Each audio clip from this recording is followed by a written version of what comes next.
নমস্কাৰ সকলোকে স্বাগতম জনাইছো আসাম কেৰিয়াৰ পইণ্ট ইউটিউব চেনেলটোলৈ তো বন্ধুসকল আজিৰ ভিডিঅ'টোত আমি আপোনালোকৰ আগন্তুক অহা 17 নৱেম্বৰৰ পৰা অনুষ্ঠিত হ'ব লগা আৰআৰবি ৰেলৱে গ্ৰুপ ডি পৰীক্ষাৰ বাবে সহায়ক হোৱাকৈ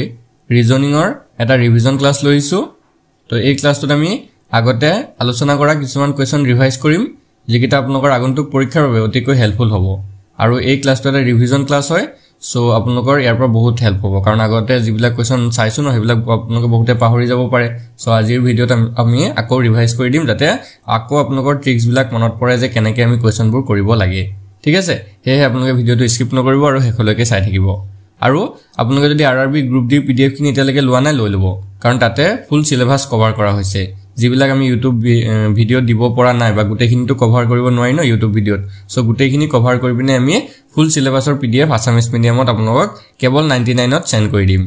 তো পিডিএফ খিনি পাবলৈ স্ক্ৰিনত এটা নাম্বাৰ দেখিছে হেটো আমাৰ WhatsApp নাম্বাৰ হয় হে নাম্বাৰটোত আমাক WhatsAppত এটা মেছেজ কৰি পিনে আৰআৰবি গ্ৰুপ ডি পিডিএফ খিনি কেৱল 99ত লাভ কৰিব পাৰিব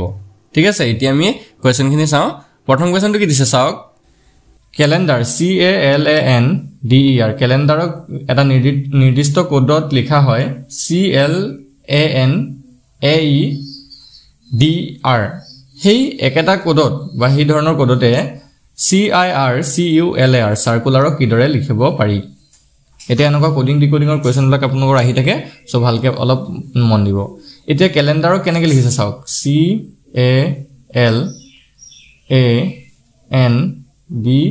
CALANDER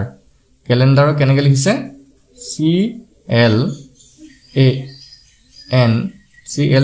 CLANAE তাৰপিছতে DR এতিয়া এটা কথা ভালকে লক্ষ্য কৰিব ক্যালেন্ডাৰটো যিকিটা লেটাৰ আছে কিটা চাওক CA আছে LANDER গুটেকিটা লেটাৰ তলৰটো আছে CLAN তো ইয়াতে আমি অ্যালফাবেটিক্যাল অৰ্ডাৰটো চোৱাৰ দৰকাৰ নাই মানে A কে নম্বৰত আহে B কে নম্বৰত আহে C কে নম্বৰত আহে D কে নম্বৰত আহে এইবিলাক চোৱাৰ আমি কোনো ইয়াতে দৰকাৰ নাই ইয়াতে আমি অকল এই লেটাৰ গিটা যে দেখিছে লেটাৰ গিটাৰ পজিশনটো চালে হল যে লেটাৰ গিটা কেনেদৰে চেঞ্জ হৈছে তো ইয়াতে ভালকে চাব C টো প্ৰথমতে আছিল ইয়াতো C প্ৰথমতে আছে R টো লাষ্টত আছিল ইয়াতো R টো লাষ্টত আছে মানে ফাৰ্ষ্টৰ আৰু লাষ্টৰ লেটাৰ দুটা কোনো হলনি হোৱা নাই ফাৰ্ষ্টৰ টো ফাৰ্ষ্টতে থাকিব লাষ্টৰ টো লাষ্টতে থাকিব বাকি চাওক ইয়াত AL আছিল ইয়াত LA হৈ গলগে ইয়াত AN আছিল ইয়াত NA হৈ গলগে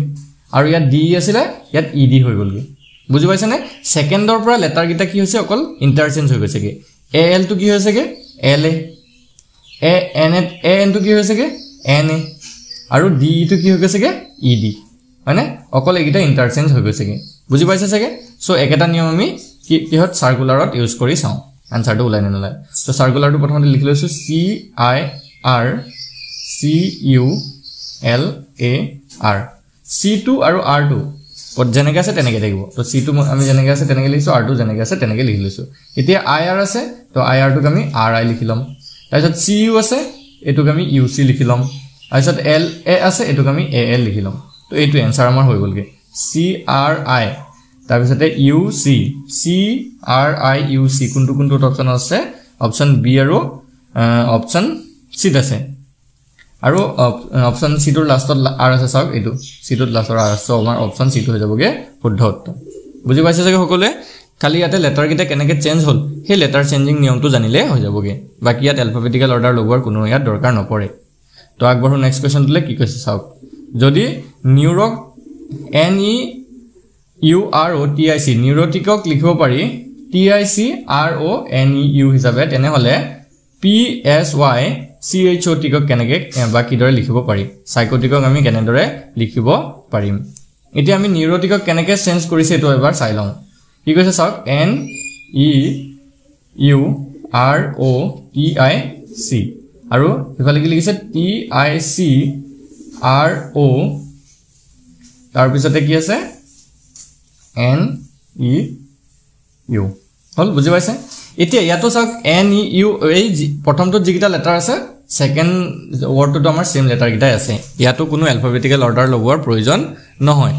তো ইয়াতে আমি অকল ইয়াতে কেনেকৈ চেঞ্জ হৈছে লেটাৰ গিটাৰ ইন্টাৰচেঞ্জ কেনেকৈ হৈছে এটো চালে হৈ যাবগে তো প্ৰথমতে NEU এটো প্ৰথমতে দেখিছে তাতে লাষ্টত চাওক NU গুছি গলগে মানে ফাৰ্ষ্টৰ তিনটা লেটাৰ কোড গুছি গৈছে লাষ্টৰলে গুছি গৈছে তাৰ পিছতে এই TIC লাষ্টৰ যিটা তিনটা লেটাৰ আছিল ইয়াত সব ফাৰ্ষ্টত গুছি আইছে আৰু বাকি মাজৰ R আৰু আছে আৰু কোনো চেঞ্জ হোৱা নাই মানে কি কৈছো বুজি পালো যে প্ৰথমৰ তিনটা লেটাৰ লাষ্টলৈ গুছি যাব লাষ্টৰ তিনটা লেটাৰ প্ৰথমলৈ গুছি আহিব আৰু মাজৰ দুটা লেটাৰ সেম থাকিব হল তো তাতে যদি আমি তিনটা লেটাৰ পাওঁ তো চাও আমাৰ উলিয়াব দিছে কি P S Y C H O আৰু আছে T I C হলনে এতিয়া এই T I C আগত গুছি আহিব আহিলে T I C আৰু এতিয়া চাও P S Y তো লাষ্টত গুছি যাব P S Y লাষ্টত গুছি গল বাকি মাজত কি থাকিলে C H O তো C H O তো মাজত বহুৱাই দিও এটো হৈ গল আমাৰ আনসাৰ এটো হৈ গল আনসাৰ বুজি পাইছে চাগে কলে তো এটা কোনটোত আছে চাও T I C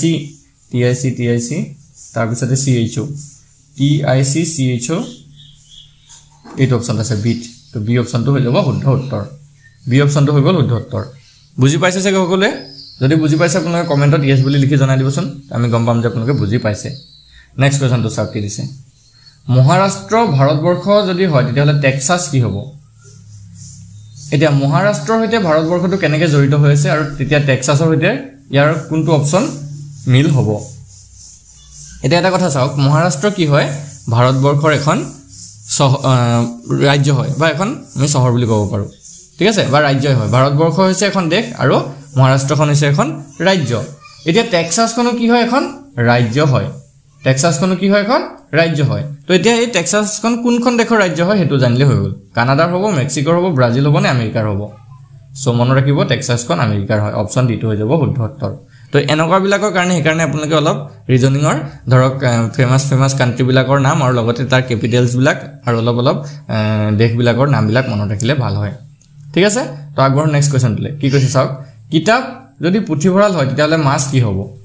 কিতাপ যদি পুথিভঁৰালৰ সৈতে সম্পৰ্কিত হয় তেতিয়া মাছটো কাৰ লগত সম্পৰ্ক থাকিব পানী সাগৰ জাদুঘৰ নে একুৰিয়াম এতিয়া ভালকে চাব কিতাপ বিলাক পুথিভঁৰালত কেনেকৈ ৰখা হয় চাবচোন কিতাপ বিলাক পুথিভঁৰালত কেনেকৈ ৰখা হয় আমি জানো যে পুথিভঁৰালত ধুনিয়াকৈ সজাই ৰখা হয় হল এতিয়া মাছ বিলাক ক'ত সজাই ৰখা হয় হেতু চাব পানীতটো মাছ সজাই নাৰাখে কোনেও নৰমাল পানীত মাছ কোনেও সজাই নাৰাখে সাগৰটো মাছ সজাই নাৰাখে জাদুঘৰটো নাথাকে এতিয়া আমি জানো যে একুৰিয়াম হয় না নহয় একুৰিয়ামত মাছ বিলাকক ধুনিয়াকৈ সজাই ৰখা হয় সো আমাৰ অপচন ডি টো হৈ যাব শুদ্ধ উত্তৰ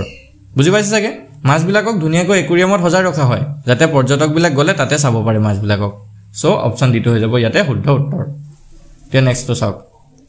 AFK related to DIN তো NSX to কাৰ হৈতে ৰিলেটেড হ'ব এতিয়া ইয়াতে আলফাবেটিক্যাল অৰ্ডাৰটো আমাৰ লগাব লাগিব কাৰণ আমি গম নাই পোৱা না AFK ৰ পৰা DIN কেনেকৈ হৈছে সো NSX ৰ পৰা কোনটো হ'বগে তো এতিয়া আমি কি কৰিব লাগিব আলফাবেটিক্যাল অৰ্ডাৰটো লগাব লাগিব এতিয়া AFK এতিয়া AFK ৰ পৰা DIN কেনেকৈ হৈছে আমি এবাৰ চাই লওঁ DIN চাওক AFK যদি আমি আলফাবেটিক্যাল অৰ্ডাৰত সজাও A টো আহে 1 নম্বৰত F টো আহে 6 নম্বৰত আৰু K টো আহে 11 নম্বৰত বাকি DIN টো D টো আহে 4 নম্বৰত I টো আহে 9 নম্বৰত আৰু N টো আহে 14 নম্বৰত এটা চাওক 1 ৰ পৰা কি হৈছে 4 হৈছে 1 ৰ পৰা 4 মানে কি হৈছে +3 হৈছে 6 ৰ পৰা 9 মানে কি হৈছে +3 হৈছে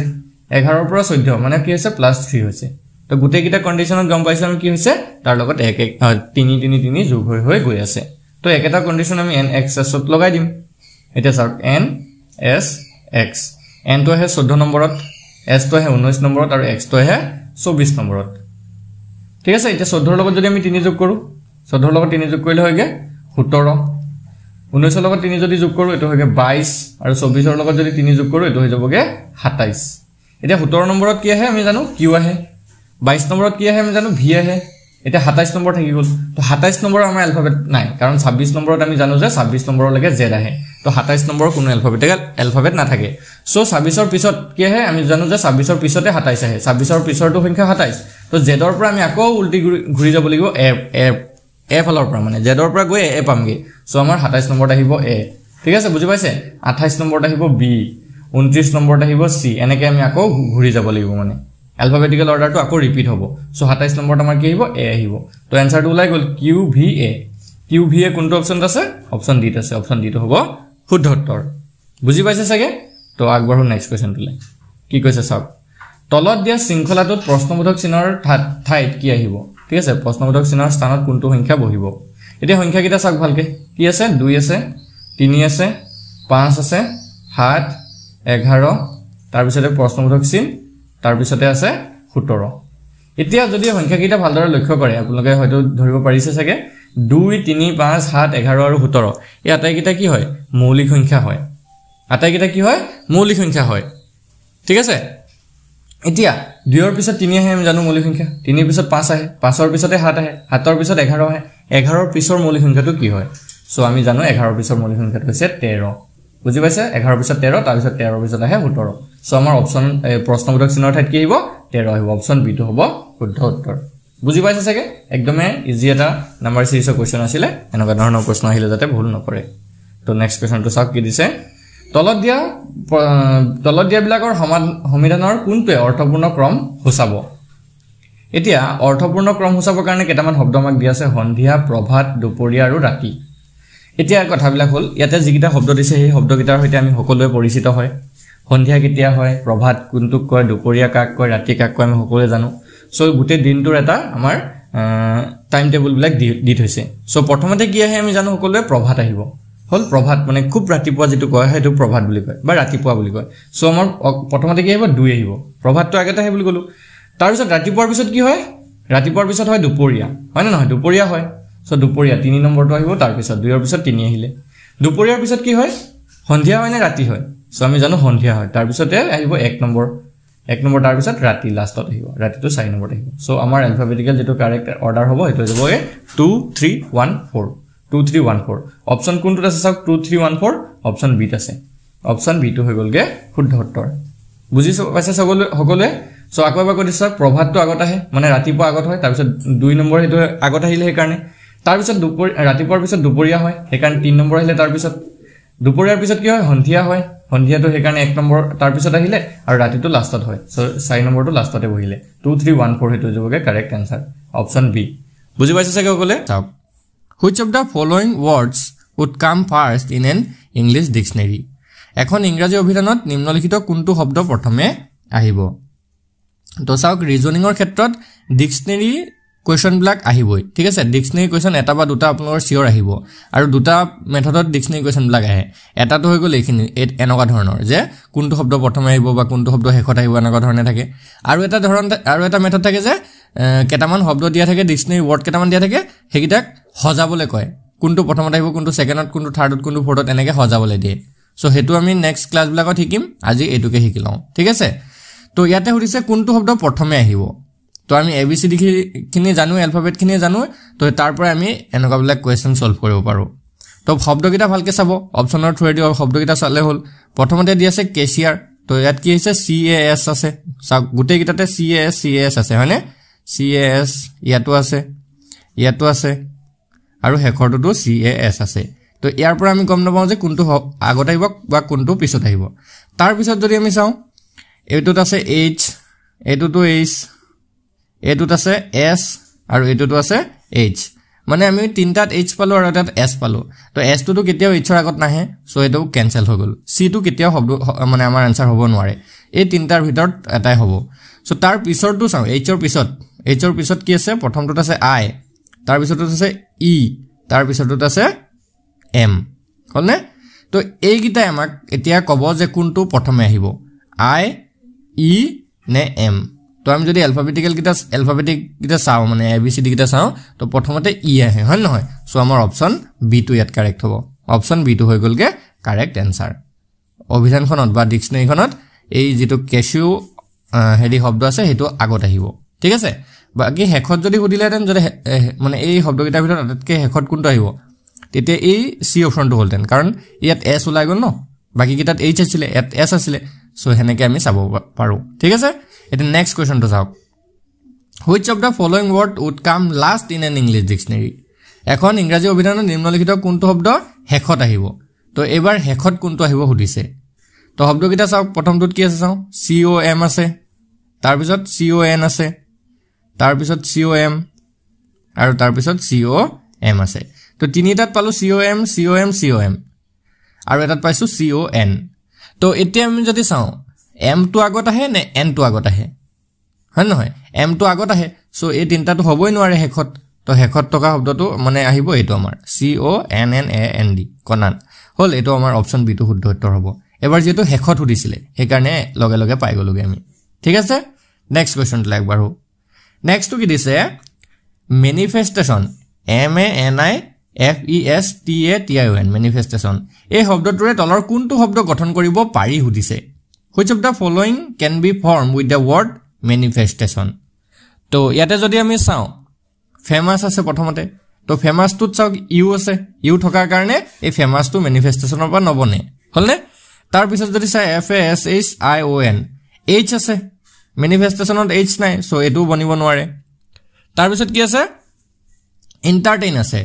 হয়নে নহয় তো entertainত চাওক R আছে R থকাৰ কাৰণে entertain টু manifestationৰ পৰা বনাব নোৱাৰি তো বাকি থাকি গল অপচন ডি তো অপচন ডি টু আমাৰ কাৰেক্ট আনসাৰ হ'ব মেনশন হয়নে মেনশন টু আমাৰ ইয়াৰ পৰা বনিব নেক্সট কোৱেশ্চন টু কি দিছে চাওক accommodation শব্দটোৰ পৰা তলৰ কোনটো শব্দ গঠন কৰিব নোৱাৰি which of the following word cannot be formed the word accommodation তো ইয়াতে যদি আমি ভালদৰে চাও প্ৰথমতে আমাৰ COMMON আছে কমন এটো পাৰিম বনাবলে তাৰ পিছত কি দি আছে COMMIT কমিট এটো বনাব পাৰিম CONNAND এটো বনাব পাৰিম COMMODE এটো বনাব আমি নোৱাৰো কেলে নোৱাৰো চাওক ই হয়নে ই থকাৰ কাৰণে accommodationnত কবাত ই আছে জানো নাই সো আমি অপচন ডি টো বনাব নোৱাৰো হেতু আমাৰ কাৰেক্ট আনসাৰ হ'ব ইয়াত বুজি পালে চাগে সকলো এতিয়া তো এনে ধৰণৰ ডিকশনাৰী কোৱেশ্চন আপোনালোকৰ পৰীক্ষাত আহে নেক্সট কোৱেশ্চন টো চাওক অৰ্থপূৰ্ণ ক্ৰমত হজুৱা arrange them এটো them হলিছিলে arrange them in a meaningful order তো ইহতক এই শব্দকেইটা দেখিছে নহয় শব্দৰ চাৰিটা দিয়া আছে আমাক প্ৰাপ্তবয়স্ক কাল কেঁচুৱা কাল বাল্যকাল আৰু কৈশোৰ কাল এই চাৰিটাক দা মিনিংফুল মানে এটা অৰ্থপূৰ্ণ ক্ৰমত হজাব লাগে কোনটো আগত আহিব কোনটো পিছত আহিব তাৰ পিছত কোনটো আহিব এনেকে হজাব লাগে তো আমি যদি শব্দকেইটা পঢ়ি চাও সকলে ধৰিব পাৰিছে চাগে কোনটো আগত আহে তো আমি যদি চাও এটা মানুহৰ জীৱনৰ কথা ইয়াত দি থৈছে মানে কোনটো আগত আহে তো আমি জানো কেঁচুৱা কালটো প্ৰথমত আহে হয়নে নহয় তাৰ পিছত কি আহে কেঁচুৱা কালৰ পিছত আহে বাল্যকাল তাৰ পিছত আহে কৈশোৰ কাল আৰু তাৰ পিছত প্ৰাপ্তবয়স্ক আৰু যদি দিলেহেঁতেন ডেকা কাল তাৰ পিছতে বৃদ্ধ কাল এনেকেও দিব পাৰে সো ইয়াতে আমাক চাৰিটা দিছে তো প্ৰথমতে কোনটো আহিলে কেঁচুৱা কাল তো আমি প্ৰথমতে 2 লিখিব লাগিব হলনে কাৰণ কেঁচুৱা কালটো 2 নম্বৰত আছে যে তাৰ পিছত বাল্যকাল হে কাৰণে 3 লিখিব লাগিব 2 পিছত তাৰ পিছত আহে কৈশোৰ কাল তো 3 পিছত 4 লিখিলো আৰু লাষ্টত প্ৰাপ্তবয়স্ক মানে 1 তো আমাৰ শুদ্ধ ক্ৰমটো হ'ব 2 3 4 1 2 3 4 1 কোনটো অপচন আছে অপচন বি আছে তো অপচন বি টো হৈ গল শুদ্ধ উত্তৰ বুজি পাইছে চাগে কেনে ধৰণে আমি হজাইছো তো এনেকুৱা ধৰণৰ এৰেঞ্জ কৰা কোৱেশ্চন আপোনালোকৰ কিন্তু আহে পৰীক্ষাত ভালকে চাই লব নেক্সট আৰু এটা কোৱেশ্চন অৰ্থপূৰ্ণ ক্ৰমত হজাব দিছে একিটাকো arrange them in a meaningful order কি কৈছে ইয়াতে সন্ধিয়া দিয়া আছে প্ৰভাত দুপৰীয়া আৰু ৰাতি এই চাৰিটাক অৰ্থপূৰ্ণ ক্ৰমত হজাব লাগে তো এটো এটা দিনৰ আমাৰ এটা পৰিৱেশ দিছে বা এটা সিচুৱেশন দিছে যে দিনটোত কেতিয়া কি হয় সো আমি প্ৰথমতে জানো যে প্ৰভাত আগতে সবতকে আগত প্ৰভাত মানে মৰ্নিং হয় তাৰ পিছত মৰ্নিংৰ পিছত কি হয় আফটাৰনুন তাৰ পিছত ইভিনিং আৰু তাৰ পিছত নাইট অৰ্থাৎ ৰাতি হয় সো আমাৰ মৰ্নিং প্ৰথমতে আহিলে 2 হে কাৰণে 2 প্ৰথমতে আহিব দুপৰীয়া তাৰ পিছত হয় 2 পিছত 3 আহিব তাৰ পিছত সন্ধিয়া হ'ব 3 পিছত 1 আহিব আৰু লাষ্টত ৰাতি হ'ব ৰাতিটো 4 আছে 4 হ'ল সো এটো হ'ল কি আমাৰ মিনিংফুল অৰ্ডাৰ 2 3 1 4 2 3 1 4 ক'ত আছে অপচন বি আছে অপচন এটো হ'ব শুদ্ধ উত্তৰ আমাৰ বি টো তললে গুজি গলগে তো অপচন এটোৱে শুদ্ধ হ'ল বুজি পাইছে চাগে নেক্সট কোৱেশ্চনটো কি দিছে এবিধ সংকেতেৰে কিং KING কিং শব্দটো 8 6 11 আৰু 4 এৰে লিখা হয় তো একে সংকেতেৰে MONEY মানি শব্দটো কেনেকৈ লিখা হ'ব তো কি কৈছে ভালদৰে এবাৰ পঢ়িব the word king is written with 8 6 11 and 4 in a notation how to write the word money in the same notation তো এটো হগলকে coding ডিকোডিংৰ question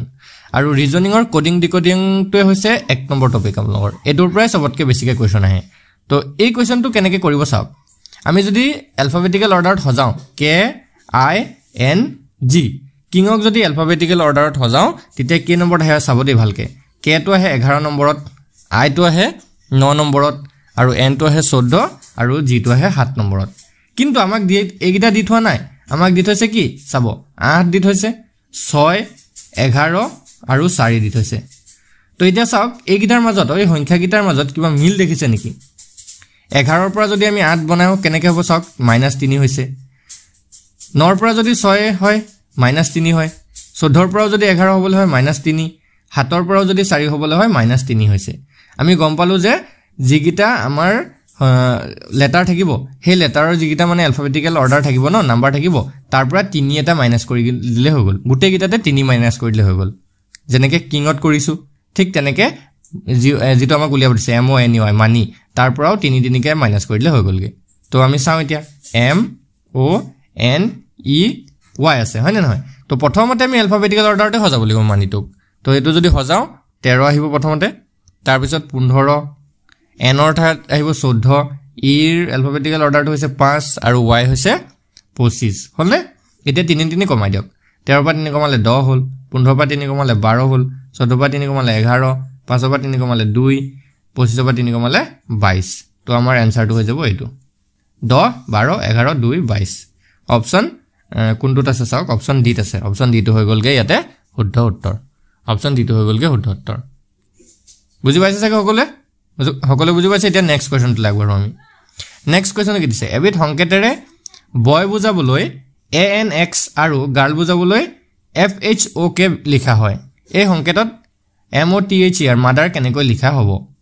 one notation is ANX for boy and FHQK today FHQK for girl how to write mother in this notation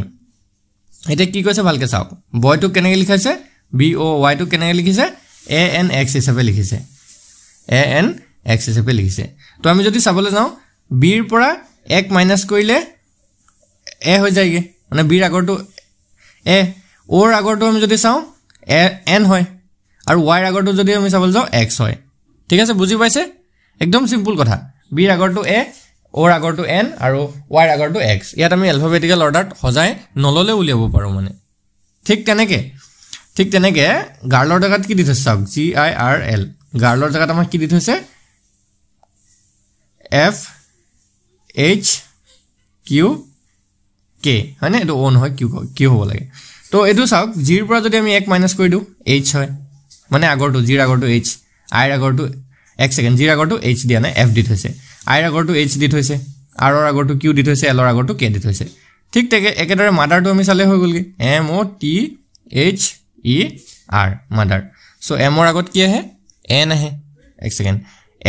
L আহে O ৰ আগত কি আহে N আহে T ৰ আগত S আহে H ৰ আগত G আহে E ৰ আগত D আহে আৰু R ৰ আগত Q আহে তো এটোই হৈ গলগে আমাৰ আনসাৰ LNSGDQ তো অপচন বি টো হৈ যাব ইয়াতে শুদ্ধ উত্তৰ বুজি পাইছে LNSGDQ হ'ব কাৰেক্ট আনসাৰ হল নেক্সট কোয়েশ্চন তো চাও নেক্সট এটা আমাৰ নাম্বাৰ সিৰিজৰ কোয়েশ্চন দিছে নাম্বাৰ সিৰিজ তো এটা ইম্পৰ্টেন্ট টপিক হয় আৰু এটো ভালকে চাই লব তো আমি যদি চাও নাম্বাৰ সিৰিজ তো কেনেকৈ চলিছে 1 2 6 15 31 তাৰ পিছত আমাক কোয়েশ্চন মাৰ্ক দিছে কোয়েশ্চন মাৰ্কৰ ঠাইত কিবা এটা আহিব তো 1 ৰ পৰা 2 লে যদি আমি চাও গ্যাপটো কিমান আছে 1 2 ৰ পৰা 6 ৰ গ্যাপটো হৈছেগে 4 4 ৰ পৰা 15 কি সৰি 6 ৰ পৰা 15 গ্যাপটো হৈছে 9 15 ৰ পৰা 31 ৰ গ্যাপটো হৈছে 16 এতিয়া চাওক ভালকে 1 4 9 16 এই সংখ্যা কিটাৰ কিবা এটা মিল দেখিছেনে তো যদি আপোনালোকে ভালদৰে লক্ষ্য কৰে চাব 1 টো এটা বৰ্গ সংখ্যা আৰু 1 টো হৈছে 1 ৰ বৰ্গ 4 টো বৰ্গ সংখ্যা 2 9 টো বৰ্গ সংখ্যা 3 ৰ বৰ্গ 16 টো বৰ্গ সংখ্যা 4 ৰ বৰ্গ ঠিক একেদৰে তাৰ পিছত 5 ৰ বৰ্গ আহিব 5 স্কয়াৰ আহিব তো 5 স্কয়াৰ মানে হৈছে 25 25 হল এটা সিম্পল 31 ৰ লগত 25 প্লাস কৰি দিওক আমাৰ আনসাৰ ওলাই যাব তো 31 ৰ লগত যদি 25 প্লাস কৰে 5 1 6 আৰু ফেল 3 2 5 আমাৰ আনসাৰটো হৈ গলগে 56 হল 56 অপচন এটো হলগে শুদ্ধ উত্তৰ অপচন এটো হৈ গল শুদ্ধ উত্তৰ বুজি পাইছে সাগে সকলে নেক্সট এটো এটা কোৱেশ্চন চাওক আৰু এটা নাম্বাৰ সিৰিজৰ কোৱেশ্চন আছে 2 8 18 32 50 আৰু 72 আছে তো এই সিৰিজটো ভালদৰে চাব কেনেকৈ আগবাঢ়িছে 2 8 18 32 50 আৰু 72 তাৰ পিছত কোৱেশ্চন মাৰ্ক কিবা এটা বহিব আৰু ইয়াত তো 2 আৰু 8 ৰ মাজৰ যেটো গ্যাপ হেটো হৈছে 6 8 আৰু 18 ৰ মাজৰ গ্যাপটো হৈছে 10 18 পৰা 32 ৰ গ্যাপটো হৈছেগে 14 32 ৰ পৰা 50 ৰ গ্যাপটো হৈছে 18 আৰু 50 পৰা 72 ৰ গ্যাপটো হৈছে 22 এটা নেক্সট টু কি আহিব তো ইয়াতে যদি ভালদৰে লক্ষ্য কৰে এই সংখ্যা কিটা যদি লক্ষ্য কৰে চাওক গুটে কিটাতে গ্যাপটো কি আছে 4 হয়নে 4 আছে গ্যাপটো নেক্সট লাইনত যদি আমি চাবলৈ যাও 4 তো 22 23 24 25 26 হ'ব এবাৰ এটা কি হৈ যাবগে 26 এটা সিম্পল 72 আৰু 26 যোগ কৰি দিওক আনসাৰ ওলাই যাব 72 আৰু 26 যদি যোগ কৰে 6 2 8 ফলে হাতে 2 9 98 হৈ গলগে আমাৰ আনসাৰ অপচন ডি টো হৈ যাব শুদ্ধ উত্তৰ ডি 98 আছে এতিয়া সকলোৱে চাগে বুজি পাইছে এনেকুৱা সিম্পল কিছুমান ৰিজনিংৰ কোৱেশ্যনৰ কাৰণে আপোনালোকৰ এক্সামটো বেয়া হৈ যাব পাৰে সেইকাৰণে ৰিজনিংৰ চেপ্টাৰটো ভালদৰে চাই ল'ব আৰু পিডিএফ খিনিত আমি আপোনালোকৰ চেপ্টাৰ ওয়াইজ গোটেইবিলাক বস্তু দি থৈছো তাতে সেইখিনি ভালকৈ আপোনালোকে চাব পাৰিব তো পিডিএফ খিনি লৈ ল'ব আপোনালোকে এইটো হৈছে আমাৰ নম্বৰ 8133840965 আৰু এটা কথা ইয়াতে সবতকে ভাল যে আপোনালোকে কেৱল 99ত আপোনালোকে গোটেইখিনি সাবজেক্টৰ পিডিএফ পাই যাবগে আৰু কোটো আপোনালোক 99 টকাত এনেকুৱা কোৰ্স এটা বা এনেকুৱা পিডিএফ আপোনালোক নিদিয়ে ঠিক আছে 99ত গোটেইখিনি আসামিজ মিডিয়ামত পাই যাব এতিয়া আমাক এই নম্বৰটোত হোৱাটছএপত মেছেজ কৰিব ঠিক আছে আৰু আজি ভিডিওটো চোৱাৰ কাৰণে আপোনালোক সকলোকে ধন্যবাদ